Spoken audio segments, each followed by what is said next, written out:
Okay, so get this right. You have California's largest lake, and it's vanishing, like not even slowly.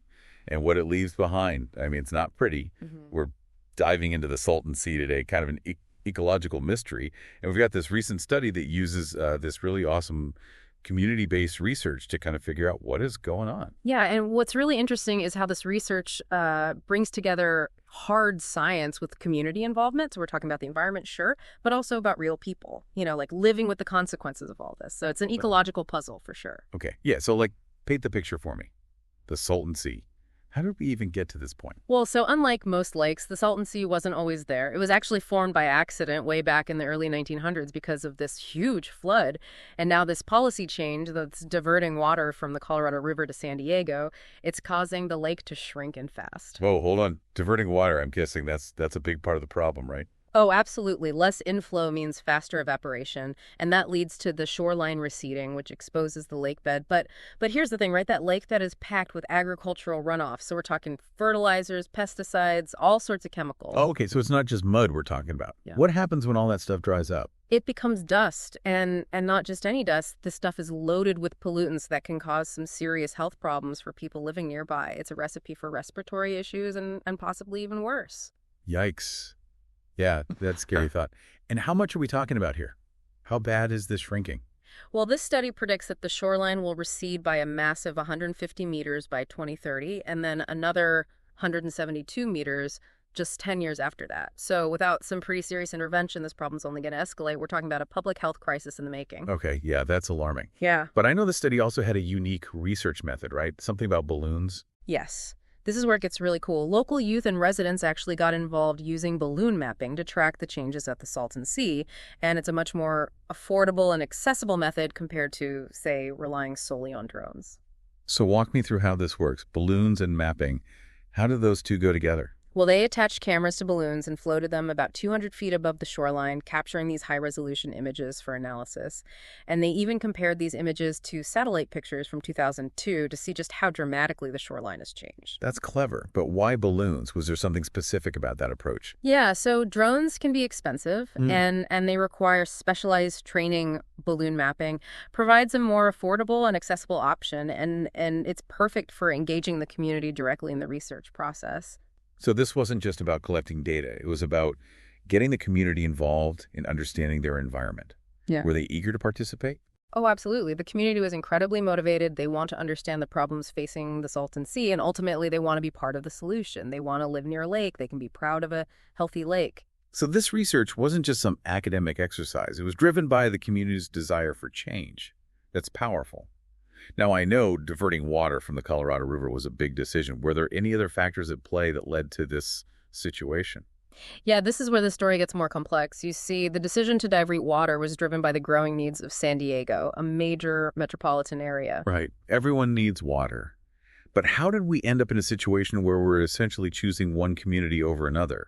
This water diversion, did it even achieve what it set out to do? Did it benefit San Diego in the ways they expected? Yeah, the water diversion did help meet San Diego's water demands, but it also underscores the unintended consequences we often see with large-scale environmental decisions. The Salton Sea is paying the price for that choice, and now we're left trying to figure out how to restore a rapidly disappearing lake. That's a tough situation.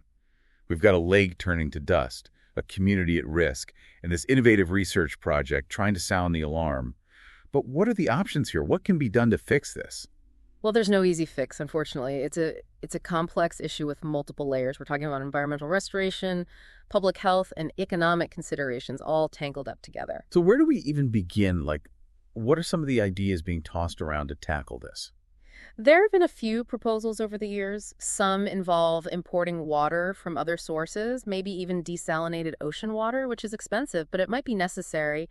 Others focus on managing the exposed lakebed to kind of minimize the dust, like covering it with vegetation or gravel. Okay, so importing water or controlling the dust, it seems like pretty big, expensive undertakings.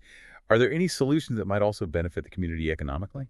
Actually, there is. The Salton Sea has significant lithium deposits, and, lithium is essential for batteries, electric vehicles, all sorts of tech. There's been growing interest in extracting those resources. Lithium mining, that could be a game changer, potentially as a source of revenue and jobs for the community. But isn't mining always controversial? What about the environmental impact? You're right to be cautious. Lithium extraction can have its downsides if not done responsibly. We've seen mining operations damage ecosystems and leave communities worse off. It's crucial to have strict environmental regulations and community oversight to ensure it's done sustainably. So responsible mining could be a piece of the puzzle, but it's not a guaranteed solution. Ah, It seems like there's a real tension here between economic development and environmental protection. absolutely. And that tension plays out in almost every environmental challenge we face, finding that sweet spot, that balance where economic development doesn't come at the expense of the environment or the community's health. That's the challenge. It sounds like a massive undertaking. But what about the people living near the Salton Sea right now? What can they do to protect themselves from this dust while all these solutions are being debated? Well, first and foremost, staying informed is key. They need to be aware of the risks, the science, and the proposed solutions. There are local organizations doing great work in raising awareness and advocating for change. So knowledge is power. The more they know, the better equipped they are to protect themselves and push for solutions. What about practical steps? Are there things people can do on an individual level to minimize their exposure? Absolutely. Simple things like staying indoors on windy days, using air filters in their homes, wearing masks when they're outside, especially children, and the elderly, those with existing respiratory issues. It's a shame it's come to this, but I am really impressed by the community's involvement in this research. Their willingness to get their hands dirty, literally, to understand this problem. It's inspiring. It really is. It speaks to their resilience, their love for their community, and their desire for a healthy environment. It shows they're not just waiting for someone else to fix it. They're taking ownership and driving change. That kind of community spirit is what gives me hope. Okay, so we've got potential solutions on the table, a community actively engaged in pushing for change. But this Salton Sea story, it feels like a warning, a glimpse into a possible future. What lessons can we learn from this, for other communities facing similar environmental challenges? The Salton Sea is a stark reminder that environmental problems rarely exist in isolation. They're intertwined with social, economic, and political forces. What's happening here should serve as a wake-up call. We need to be more aware of the interconnectedness of our ecosystems and potential consequences of our actions. So thinking bigger picture, are there any global parallels to what's happening at the Salton Sea? Think about the Aral Sea in Central Asia. It's been shrinking for decades due to water diversions for irrigation, or Lake Chad in Africa facing similar challenges. The Salton Sea story isn't unique, unfortunately. It's a microcosm of the broader environmental challenges we face on a global scale. So water scarcity, environmental degradation, public health risks, these are all interconnected issues playing out in different parts of the world. It feels overwhelming, honestly. Honestly, what can we do? What can one person even do in the face of such massive challenges? It's easy to feel powerless in the face of such complex problems, but there's power in individual action. There's power in raising our voices, in demanding accountability from our leaders, and making sustainable choices in our own lives. We may not single-handedly solve the Salton Sea crisis or reverse climate change, but we can contribute to a collective shift in awareness and action. I like that a collective shift, we're all part of the solution in our own way. This deep dive into the Salton Sea has definitely been eye-opening.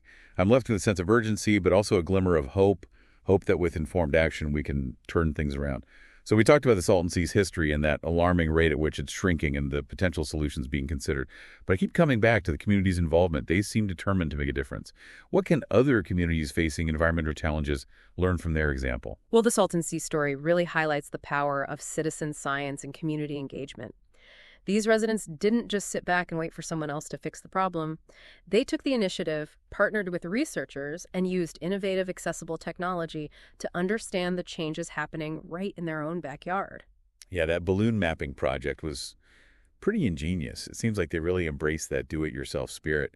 But what can that kind of local knowledge and engagement achieve? It can be transformative. Local communities often possess a deep understanding of their environment, its history, its vulnerabilities, and when they're empowered to participate in research and decision-making, they can contribute these invaluable insights and help shape solutions that are both effective and sustainable.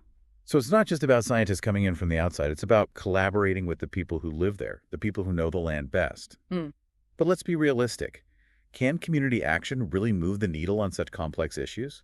Absolutely. Community engagement can build momentum, raise awareness, and put pressure on policymakers to take action. Think about the environmental justice movement. It's been driven by communities demanding a cleaner, healthier environment, and it's had a significant impact on environmental policy and regulations. That's a great point. It seems like we're seeing this global rise in environmental activism led by young people, indigenous communities, and everyday citizens who are demanding change. Do you think this growing awareness will be enough to tackle these massive environmental challenges? Well, it's a crucial step in the right direction. Increased awareness leads to greater demand for accountability from governments and corporations. It can drive innovation, shift consumer behavior, and ultimately influence the allocation of resources towards sustainable solutions. So it's not just about individual actions like recycling or using less plastic. It's about creating this cultural shift, a collective understanding that we're all interconnected and responsible for the health of our planet. Exactly, and that shift is happening. We're seeing a growing recognition that environmental health is inextricably linked to human health and well-being. We can't afford to ignore these issues any longer. You're right, the Salton Sea is this stark reminder of what can happen when we neglect our environment.